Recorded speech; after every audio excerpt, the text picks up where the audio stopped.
बच्चों का आगमन यहाँ इस सेंटर पे हुआ होगा। हाथ खड़े करिए जो पहली बार आए हैं यहाँ सेंटर पे। मुबारक हो आपको अपने घर में, अपने स्वयं के घर में पुनः आगमन के लिए, क्योंकि it is a cyclic term ना। तो साइकिल में जैसे हम पहले कभी आए होंगे सो आए हैं। आप सभी को बहुत बहुत मुबारक हो and happy children's day to all. बहुत अच्छा लग रहा है पहली बार इतने सारे बच्चों की गैदरिंग को देख कर के यहाँ पर, स्पेशली यहाँ पर बहुत सारे हमारे, क्योंकि इसका संस्था का नाम है प्रजापिता ब्रह्मा कुमारीज ईश्वरीय विश्वविद्यालय। तो पीछे विद्यालय आ गया है तो कहीं ना कहीं आपको क्लिक हो रहा है कि यहाँ पर पढ़ाई होती है, कोई ना कोई ऐसी पढ़ाई होती है जिससे कि कुछ ना कुछ बना जाता है, राइट। आप सब वहाँ पर पढ़ते हैं ताकि आपका कोई एम और ऑब्जेक्ट हो जीवन का, वो पूरा हो सके। प्रजापिता ब्रह्मा कुमारीज ईश्वरीय विश्वविद्यालय भी हम जैसे इसमें और नॉर्मल विद्यालयों में जो अंतर है वो ये है कि वहाँ पर सिर्फ एक सर्टेन एज से सर्टेन एज तक पढ़ सकते हैं। लेट्स सपोज 4 ईयर्स से लेकर के 16 ईयर्स तक के बच्चे पढ़ सकते हैं, बट यहाँ ऐसा कोई लिमिटेशन नहीं है। आपका admission at the age of 90 भी हो सकता है and at the age of 4 भी हो सकता है and at the age of 2 भी हो सकता है, क्योंकि ये एक ऐसी नॉलेज है which is required for the soul, not for the body, right. आप जो एक्वायर कर रहे हैं नॉलेज, वो इस बॉडी से आपको इंजीनियर बना सकती है, डॉक्टर बना सकती है, गुड मैनेजर बना सकती है। पर जो चौथी चीज़ है जो हमें इस विश्वविद्यालय में मिलती है, जिसको हर स्टूडेंट लेता है, वो है to become a good human being. एक अच्छा व्यक्ति बनाती है। अच्छा व्यक्ति बनने के बाद you can become a good doctor, you can become a good engineer, you can become a good manager, but you need to become a good person first of all, right? तो what do you think, what is the basic requirement? हमारी basic requirement क्या होना चाहिए? good human being बनना या फिर doctor, engineer? Priority में क्या होना चाहिए? of course that is good human being. So for that we need to imbibe good values. अच्छा चरित्र, अच्छी वैल्यूज़ हमारे अंदर आए, और अच्छा चरित्र और अच्छी वैल्यूज़ हमारे अंदर आए, ये किसी बुक में हमें नहीं पढ़ाया जाता है। यहाँ वो विद्यालय है जहाँ पर हमारे कैरेक्टर को हम कैसे इवॉल्व कर सकें। अपने डॉक्टर एपीजे अब्दुल कलाम को एवरीबडी नोज, राइट। उनके अंदर एक स्पेशलिटी थी, क्वालिटी थी कि वो बहुत ही विनम्र थे, राइट। उन्होंने 30 बार पीएचडी करी थी, तो उनको हम 30 बार डॉक्टर एपीजे अब्दुल कलाम बोल सकते हैं। लेकिन उनके अंदर स्पेशलिटी थी कि वो इतने नम्र चित्त थे कि जब किसी छोटे बच्चे से मिलते थे तो he was like a small kid, right. ये humility, this is the quality, the virtue, उसको एक गुड ह्यूमन बीइंग बनाया, फिर गुड साइंटिस्ट बनाया और एक गुड, ऑफ कोर्स हमारे प्रेसिडेंट रहे हैं, वो एक अलग बात है। सो हमारा जो एम ऑब्जेक्टिव है इस प्रजापिता ब्रह्मा कुमारी ईश्वरीय विश्वविद्यालय का, हर एज के, हर ग्रुप के मेंबर को एक good human being, good values हम इम्बाइब करवा सके।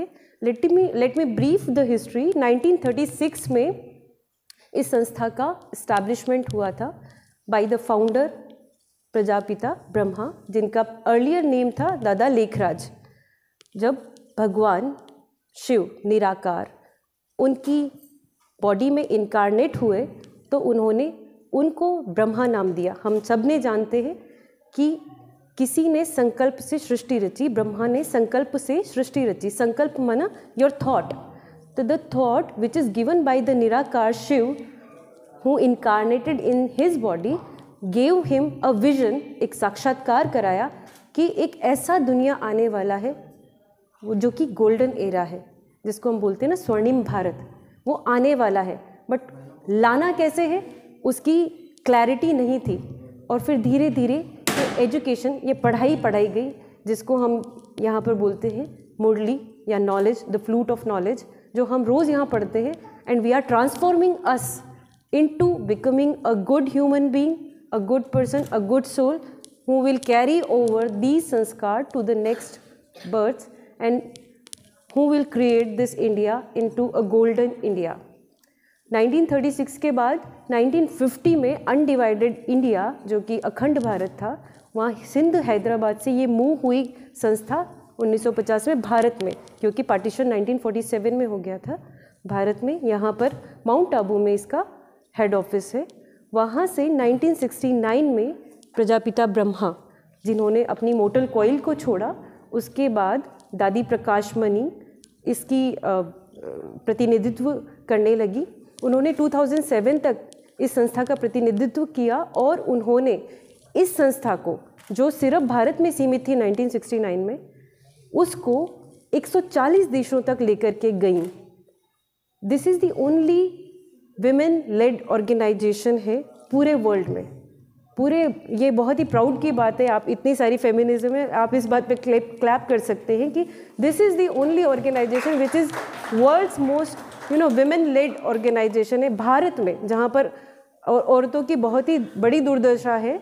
वहाँ पर इस ऑर्गेनाइजेशन ने नारी शक्ति को पहचाना और उसको आगे बढ़ाया और संसार का, न केवल भारत का, संसार का सबसे बड़ा नारी शक्ति द्वारा प्रसारित ये संस्था बनी। 2007 के बाद दादी जानकी, आई जस्ट होप आप लोगों ने उनका नाम सुना होगा।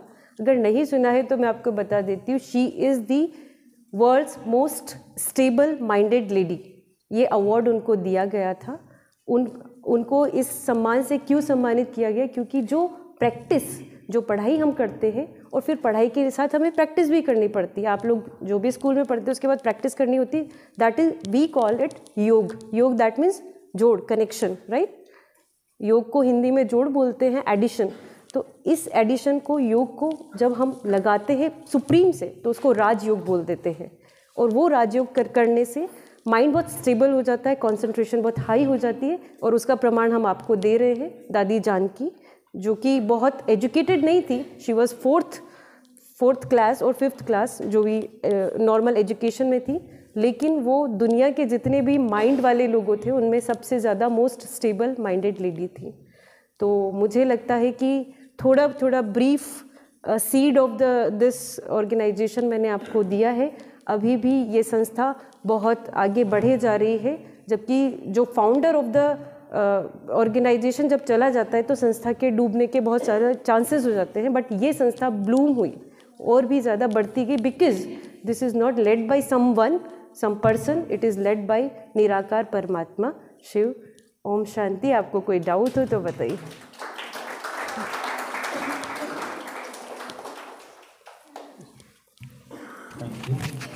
समय इतना अच्छा होता है कि डाउट का सवाल ही नहीं, एकदम क्लियर कर दी चीज़ें। अब मंच पर आसीन अतिथियों का सम्मान करने के लिए मैं बहनों को आमंत्रित करूंगा स्टेज पर कि वो स्टेज पर आएं और आए हुए अतिथियों का पटका पहनाकर सम्मान करें।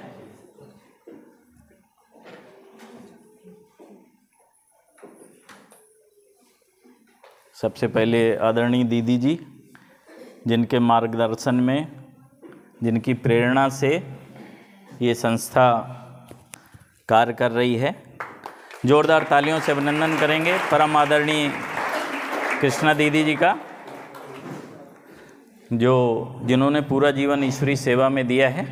अब गुरु की माता जी जो प्रथम बार आई हैं, जोरदार तालियों से अभिनंदन करेंगे प्रिया बहन का।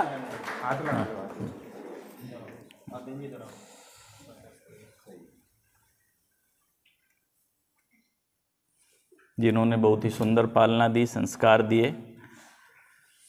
अब गुरु के पिताजी अरविंद उपाध्याय जी, उनका भी हम अभिनंदन करेंगे कि पहली बार ही फ़ोन पर सर से बात हुई और हमारे आग्रह को स्वीकार किया।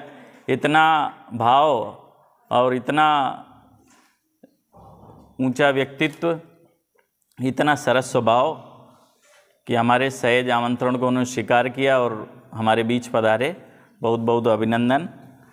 और गुरु जो ब्रज की शान है और कई रिकॉर्ड उनके नाम पे दर्ज हैं।